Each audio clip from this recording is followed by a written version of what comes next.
guys, welcome back to my channel. In this tutorial, I'm going to show you how I make my wedding cake tastings. A lot of you ask me how I go about wedding cakes and speaking to clients and organizing them, so I thought I'd give you this tutorial, especially because it is wedding season at the moment. Now, like I'm sure a lot of you, I don't actually have my own shop. So I can't just say to a client, yeah, come along to my shop and I'll cut you a slice of cake to try.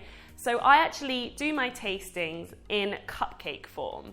Now what I usually do is I have a list of flavors that I put on my website or I send by email, and the client chooses 4. I think 4 is a good number just because usually if someone's having a 3 or 4 tier cake, they can either choose 1 flavor for it, but if they want 2 or 3 flavors, then they're trying more than 1. So it kind of makes sense. So my recipe, as you know, is the same for my normal cakes and my cupcakes. So it cooks the same and I can flavor it differently. So I'm going to show you a couple of different flavors that you can do. So what I've done is actually quartered my 6-inch cake recipe. So I call it my one batch of my recipe. So 250 grams of butter is 1 batch. So I've quartered it. So it's 62 of everything and 1 egg. So what I've got here is some melted butter, so about 62. I think it's 62.5 officially, but I've never noticed the 0.5 to be an issue. And I'm just going to put some caster sugar straight in, like I would do with my normal recipe, and mix that together. And I'm also going to sprinkle a little bit of vanilla powder, which is ground dried vanilla pods. I have a whole tutorial about vanilla and how to make that.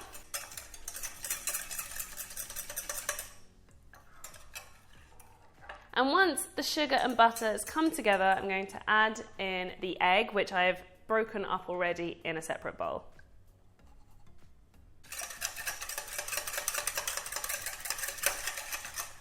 Now I am using a whisk not to incorporate air, but I find when you add the egg, the whisk kind of breaks it up a bit more and makes it easier to mix in. And then finally some self-raising flour.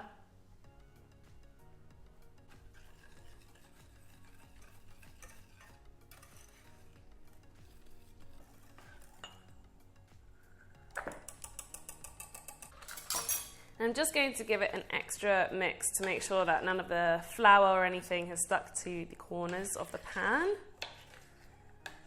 So that is the vanilla sponge. So what I'm going to do is just fill a couple just with the vanilla, and of course using an ice cream scoop because it's the easiest way to do so.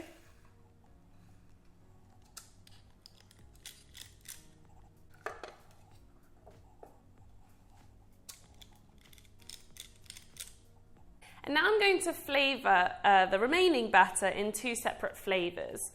So I am doing a lemon sponge for one, and I'm going to do a raspberry sponge for the other. So I'm actually just going to use one of the pots that I had before, just to save on washing up, and take out an ice cream scoop amount. And what's left is also an ice cream scoop amount. So actually my recipe into 4 is 4 cupcakes. I do large cupcakes. So it's a really good recipe for tasters. So I'm going to do the raspberry one first. I've got some frozen raspberries here that I'm just going to break in half and place in the batter. Now I use frozen because they tend to hold their shape better.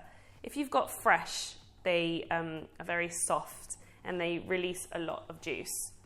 So I'm just going to mix the raspberries into the batter and then pour it into the cupcake case.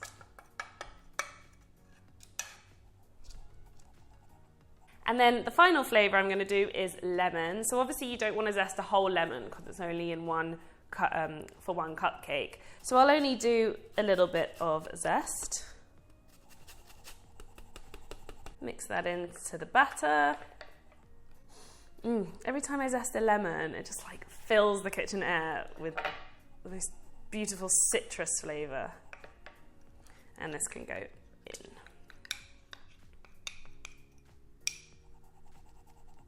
So here I have 4 separate flavours. They're ready for the oven. Now, what I usually do is, if I'm doing some vanilla and some, for example, lemon, like I've done, they obviously look the same, so you don't want to get them confused. So I always put the lemon to kind of one side, so the raspberry is separating the 2 vanillas. I know that's such a minor detail, but I just find it really helpful.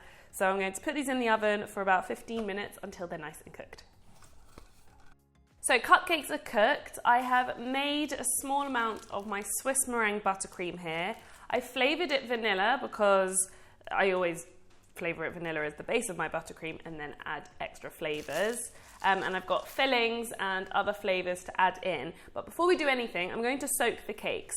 So I have my vanilla soaking syrup here, and that's going to go on top of both vanilla cakes. And I'm going to put it on top of the raspberry and white chocolate. And for the lemon cake, I've got a lemon sugar syrup. So it's the same sugar syrup with added lemon juice, and it really enhances the flavour of the lemon. So the only issue with cupcake tasters is that the ratio is slightly off, because in a layered or tiered cake, you have a few layers of cake and then the buttercream in between. But essentially it is just letting the client taste the flavour combination. So because the cupcakes are quite thick, I'm going to actually poke a hole in the middle of them and use that to fill with either jam or lemon curd or more buttercream. So I've got a plain round nozzle here, and I'm just going to cut out a little bit of the cupcake.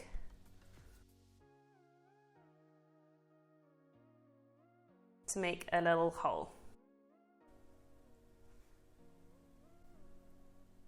And you can always taste those little bits just to make sure that the cake is delicious. So obviously make sure your cakes are cooled before you add the buttercream, otherwise the buttercream will melt. I'm going to fill the lemon cake with some of my homemade, of course, lemon curd. So I'll just use a small teaspoon, and you can use a piping bag. I just feel like it's a bit of a waste to use a whole piping bag for one little cupcake. I'm just going to fill the middle with the lemon curd. And I mean, it depends what client you have trying the cake, but usually they with a knife, cut the cupcake in half. And so when you cut the lemon cake, for example, you're going to get a really nice inside of lemon curd, and then we're going to top it with buttercream. So I will get the ratio right there. And therefore, every bite they get some lemon curd and buttercream, which you would do for a normal cake. So I've put a bit extra on the top as well. So for the white chocolate and raspberry, I'm not going to fill with a jam or anything. I'm just going to fill the hole with the white chocolate buttercream that I'm going to make in a bit. But for the Victoria sponge, I'm going to fill with some raspberry jam. I prefer using raspberry jam, and I prefer the flavour than strawberry jam, but I always ask my client if they have a preference, which they usually don't. So I filled the hole, and I'll spread a bit on top. I find raspberry jam spreads a lot better and more evenly than strawberry jam. Strawberries usually get larger chunks of strawberry in it. And then for the salted caramel, again, I'm not going to fill with anything. I could fill it with salted caramel sauce, but I find it's too sweet to have a mouthful of the sauce. So even when I do my layer cake of salted caramel, rarely do I actually drizzle salted caramel, because it's such a strong flavour within the buttercream. I think it's sweet enough. And especially at weddings, there is this kind of thing that people say that they don't want the wedding cake too sweet. So I bear that in mind, but there's always the option. So now I'm going to go on with my vanilla buttercream, and now I've got the lemon curd on there, I can kind of switch them up actually, because I know which flavour is which. So I'm going to do vanilla buttercream on the lemon and the Victoria sponge, just by swirling around the lemon curd and jam.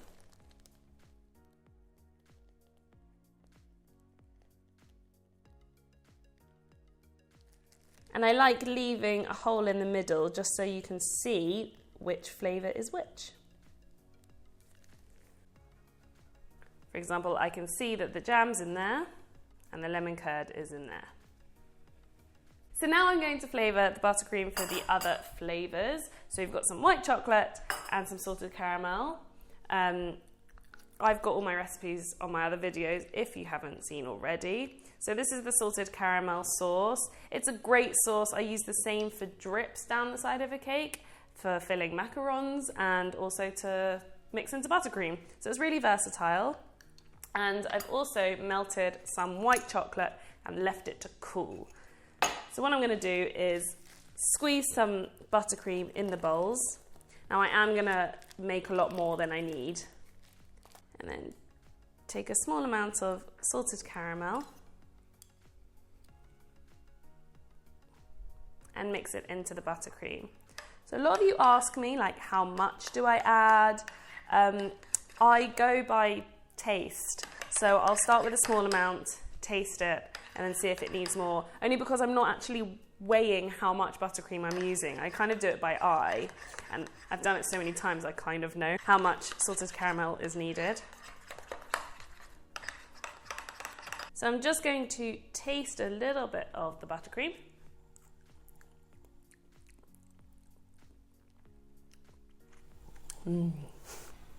It's really good. I think there's room for a little bit more. It was good enough, but just to give it an extra hit. Because the tasters are so small, you really want the flavour to come through.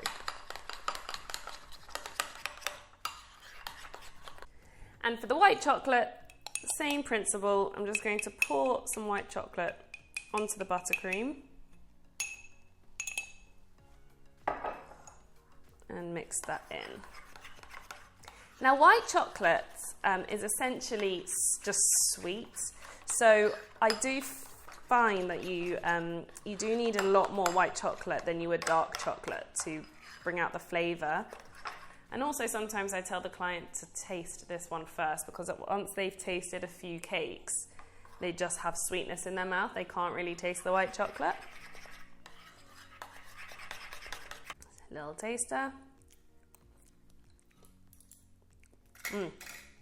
Perfect. So another little trick, even though you can see the fillings coming through the Victoria sponge and the lemon, when they don't have fillings, I like to put different patterns on the top so you can differentiate between the two. So I've got a round tip for the white chocolate, which I'll fill up now.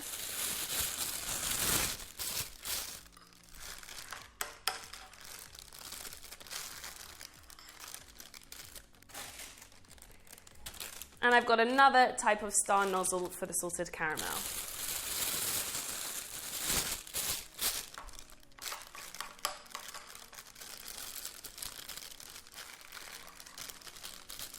So I've got the white chocolate buttercream in a round nozzle. So I'm going to fill the middle of the cupcake with the buttercream. Put some on top. Then I'm going to just go round with some blobs. Again, this is totally up to you, but this is the way I'm going to remember which flavour is which.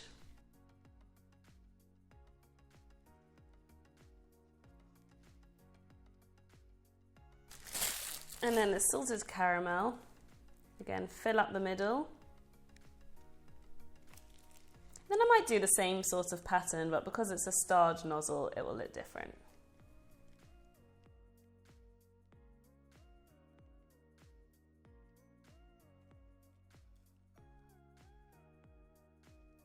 There you go, 4 little tasters, 4 little cupcakes, easy, easy to flavour differently. You can try out obviously other flavours.